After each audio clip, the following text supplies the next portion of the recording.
Assalamu alaikum wa rahmatullah, and welcome to Pivot on Hilal TV. Today, a very special guest. MARIUS FRANSMAN is the founder and owner of Moja Media and has also founded a new political party called People's Movement for Change in South Africa. He is currently serving as the party's president. Since its inception in March 2023, the party has gained close to 94,000 members, and it is still counting. The People's Movement for Change is a broad, bottom-up movement that provides a socio-political home to various communities, sectors, civic organizations, and individuals who are looking for the change they wish to see in South Africa. So I know that we're all anticipating, hopefully, something good, a genuine change in South Africa, and let's talk to MARIUS to see what it is that his party can offer in terms of this change that they are touting. Hi, MARIUS, and thank you so much for making this time. Good day, and also good day, viewers. So, MARIUS, you know, everybody talks about change for South Africa. In one way or the other, different political parties are using this particular slogan. You know, advocating for change, advocating for something different, advocating for something better. But one seriously has to sit back and be honest about the political landscape in South Africa. That people talk about change, political parties, political leaders talk about change all the time, and usually in terms of the election. But once they come into power, that whole notion, concept, or the very idea of change simply just vanishes, it disappears. Yes, we all want to be the change that we wish to see in South Africa, but we all also want to really see change in terms of leadership, because ethical leadership has been seriously lacking in our country. But it's not only in South Africa. There is a dearth of ethical leadership across the board in almost every country in the world. So what is different about your political party? And how are you going to be this change? And how are you going to introduce ethical leadership? No, thanks so much. I think it's important to note that our organization has the word people, movement, and opportunity into it. And that means that from an organizational level, we've realized that our people has been disengaged with politics. And let me start with that important point that you are raising, that change can be a very superficial word. And in this case, change for the PMC is a very important factor. And why am I saying that? A year and a half ago, I was approached by the ANC leadership nationally to play a role again in the ANC.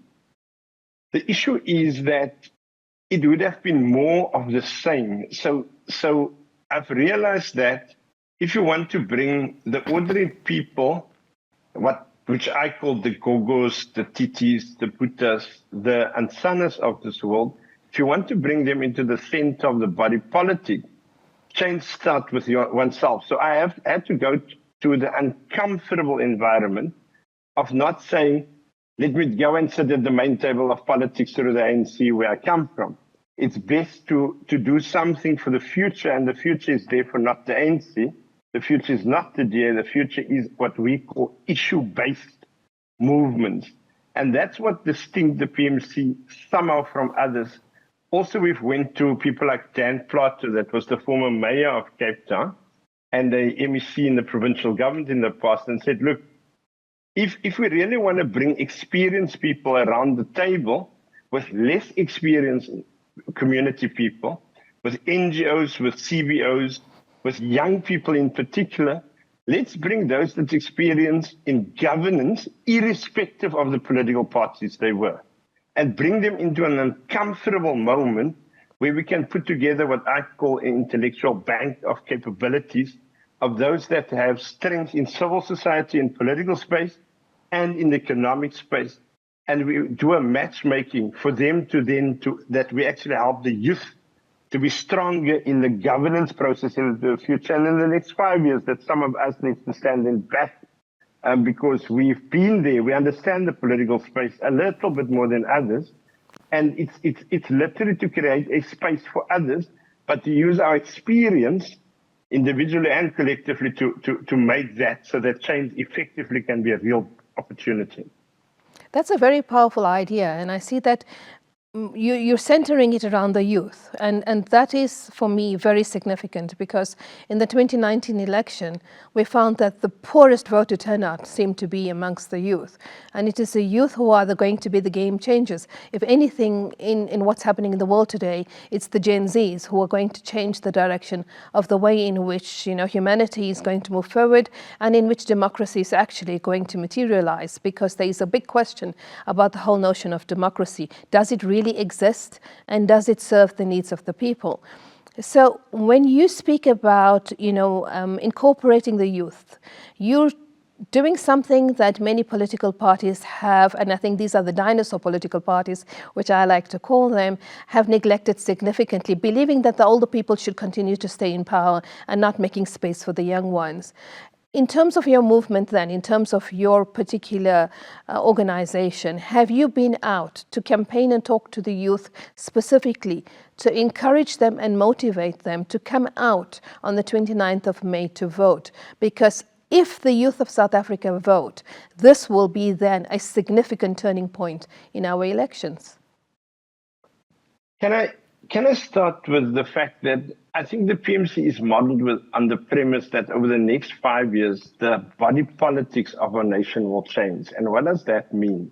If we close our eyes and we think into the future, then you're going to have in 2024, definitely coalition governments. The ANC nationally will not have a majority. Gauteng, it will lose its majority. In KZN, it will lose its majority. In the Western Cape, in all likelihood, the Democratic Alliance will lose its majority after 15 years. So we have entered the era of a different model of politics. And now I'm basically calling on the young people to see it in that light. We're under 30 years, and the 30 years had a one-party democracy. When I say one party, a largest party, 50% plus party, either the ANC, nationally, or the DA, 50% in the Western Cape. That era is gone in the next few weeks. But then in 2026, if we close our eyes, then in 2026, you're going to have all municipalities in the Western Cape being coalitions, including the city of Cape Town. The DA will not get more than 40% in 2026 in the city of Cape Town. And the ANC likewise at Gauteng, Northern Cape, and all other provinces. Then in 5 years from now, it's literally 5 years from now, you're going to have all provinces having coalition governments. So what is my call on young people and those that are standing aside and saying it doesn't matter to vote? We will not, I don't believe we're going to reach our 94 moment in this election. I believe the 94 moment will be in 2026 and 2029.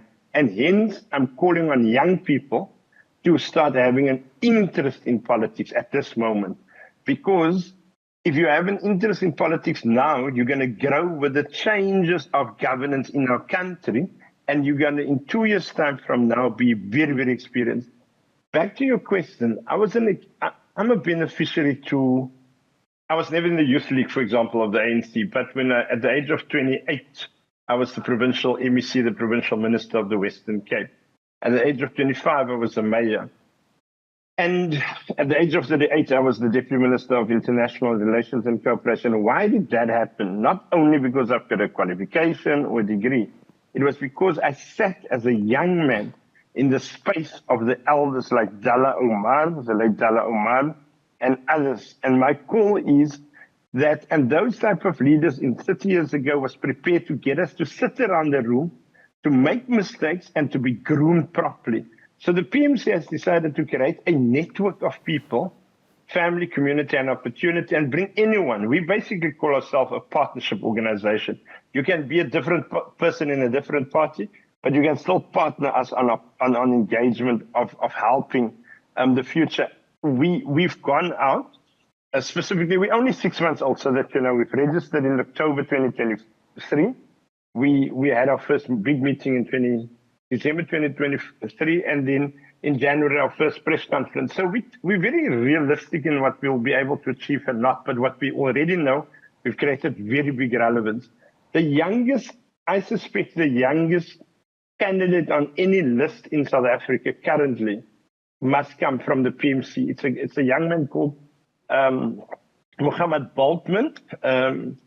and he's from Bishop Lavis. He was a head boy of Bishop Lavis a few years ago, and he's very involved in the community work. We've put him in on our list of candidates. Now, for the next 2 or 3 years, even if he makes it or not make it in this election, we are grooming him to become one of the best into the future. And that's the matchmaking of the PMC. So we're going out there, Niaz Hakim. Niaz Hakim is our Secretary General of our Youth Command. He's currently a senior manager at a big clothing company with different stores. And he's essentially training young people out in the context of the PMC, but not for the sake of party politics, because PMC do not believe that one leg is politics, second leg is economic issues, and the third leg is civil society, and the fourth leg is international issues.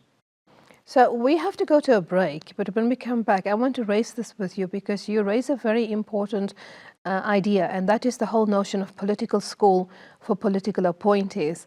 And that, I believe, is something that is sorely needed in terms of shifting the whole attention of serving the people rather than carrying that sense of entitlement. But we'll see you after the break.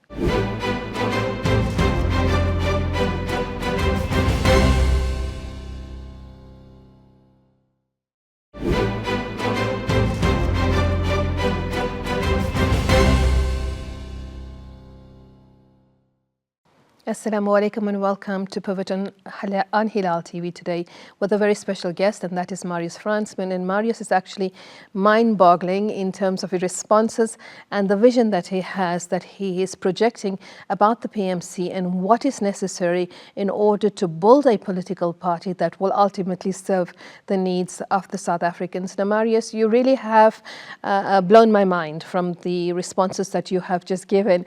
And for me, that's very impressive because as an academic myself, I do believe, and it is a discourse that we've had for very many years, my colleagues and I, about the importance of a political school, because it is necessary to refine the intellect of individuals who represent you.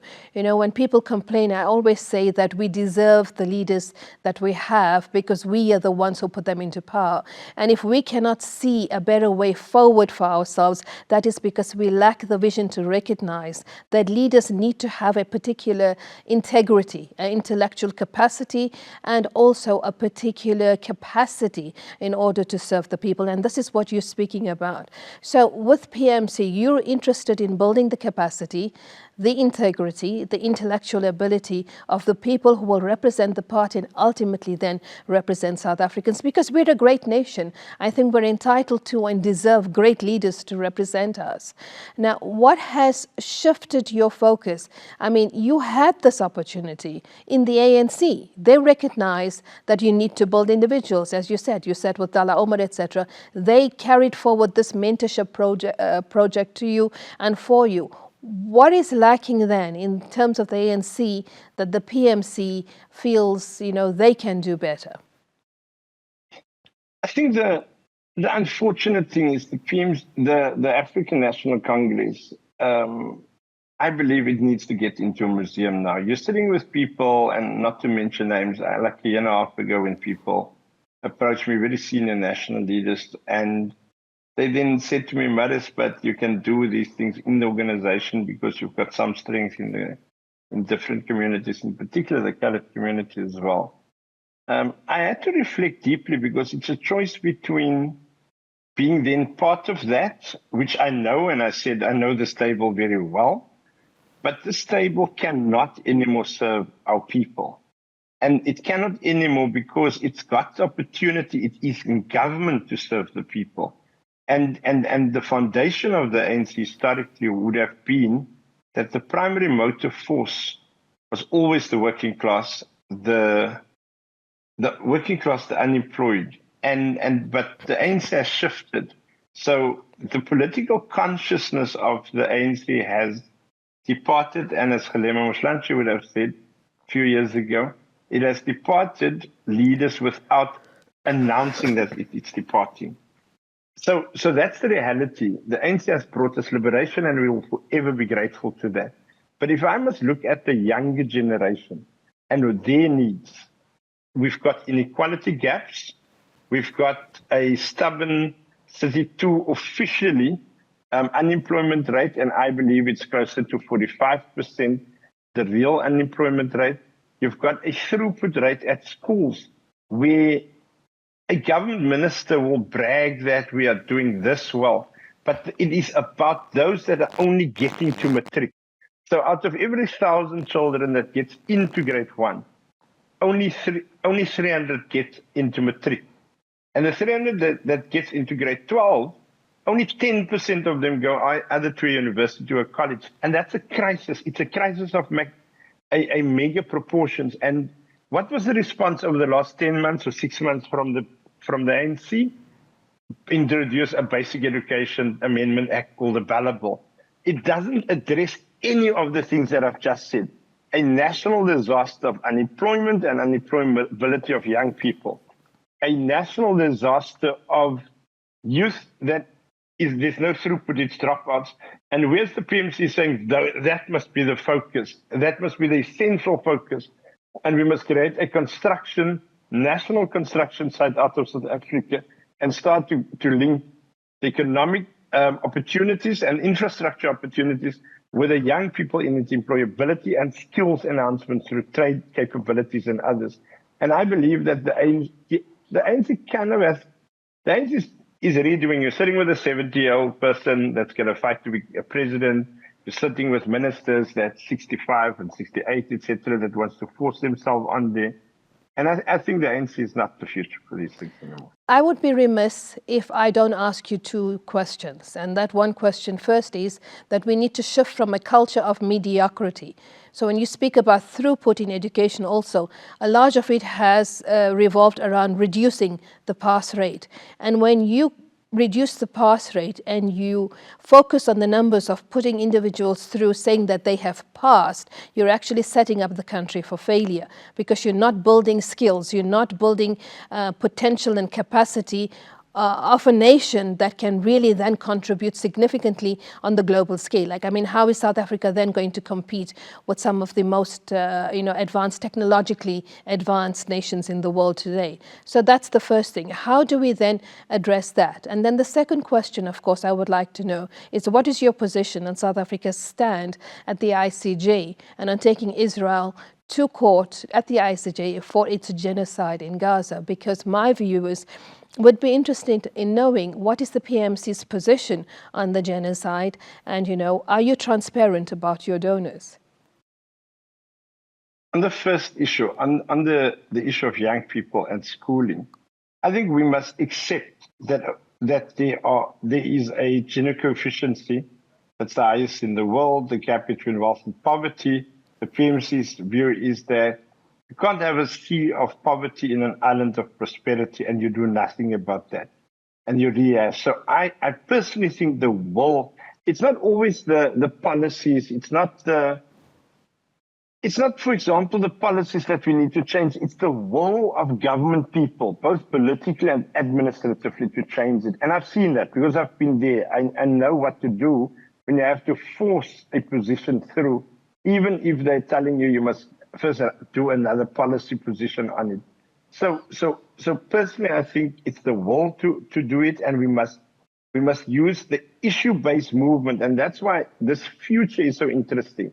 And in the example about your question about the economy now to get it right again, we're now having 4IR. We've got the fourth industrial revolution, we've got ICT, we've got new technology, we've got a global new space.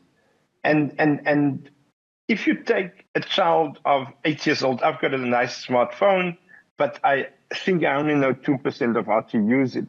But if you're going to give my phone to a child of 10 years old in the poor community, or a PlayStation, that child is going to naturally know how to use that. And the PMC is arguing, let's create thousands and thousands of young people in our communities, link them up with retired engineers, retired robotic professionals, and make that link and spend the money at that level. And then you're basically going to create a young entrepreneur that is not necessarily reliant on a degree. I've got a degree, but it's not necessarily reliant on a degree in an economy that's depressed. We're going to have to create what we call hustlepreneurs, people that every day. So I was yesterday in Mitchell's Plain, informal traders. I had Somalians, I saw Somalian informal traders, I saw community South African informal traders, and I said, why don't you come together and work together to bring the necessary experience of each other and then build a process that you can actually own a warehouse to buy directly from the farm. So those are the initiatives that we'll be looking at. The other one that I think, just before I get to the other question, is the construction and infrastructure side. We must take every province. I'm just going to make an example of the Western Cape. So you have in the west coast of the Western Cape, between Cape Town and Namibia, you've got the ocean economy, you've got oil and gas exploration, you've got the industrial development zone in Saldanha, as well as the one in Port Nolloth. You've got agriculture economy. You have solar energy in the north and wind energy in the south. And you've got the fishing economy. And what is the PMC saying? Let's position now for that regions beyond provinces. If we are to be in government, let's position our young people to be aligned to potential opportunities, not labor opportunities, but opportunities to take opportunities in supply management and its construction opportunities from a managerial level. Let's then look at the BRICS countries, which is partners to South Africa, and see how we can twin those individuals that we want to train up to become those managers over the next 3-4 years. And it's that type of initiatives that we're going to argue. On the issue relating to Gaza, first of all, I want to say that I've been in Palestine, I've been in Jerusalem, I've been actually in Ramallah and Gaza, etc. And anyone that say there is no apartheid wall, I've seen the apartheid wall. It's wrong for any political actor in South Africa to argue there's no apartheid wall, because that is the politics of deception. So we must be more honest with our people, and in a global space, and injustice to anywhere in the world is a threat to justice everywhere in the world. So those that argue, so the PMC has a view that child in Bonteheuwel or in Soweto that's crying because of destruction caused by gangsterism. That child that cries in Palestine because of destruction caused by a genocide against the Palestinian children and innocent women and everyone else, we've got a very clear view. We've got a view that it is wrong. We've got a view that it must be stopped. And I don't believe it's a war between countries here. I don't believe it's a war between Hamas and the Israelis. This is a genocide against the people of Palestine. Also to those that believe that, yes, it was a reaction, but we see now the sustained attack on our people there. It's a reaction because of the 7th of October. Decades before that, our people, it's like an open prison. I told you I was there, and it's like an open prison. People are being boxed in. They're being forced into an open prison. And what we have now seen, they want to destroy the spirit of the Palestinian community. Our position is very clear. It was the right thing for the government to go to the ICJ. But what it does bring forth is the contradictions and even the hypocrisy in the ANC government, because the parliament took a decision on that the ambassador, the embassy must be closed down, the Israeli embassy, but the government never implemented that.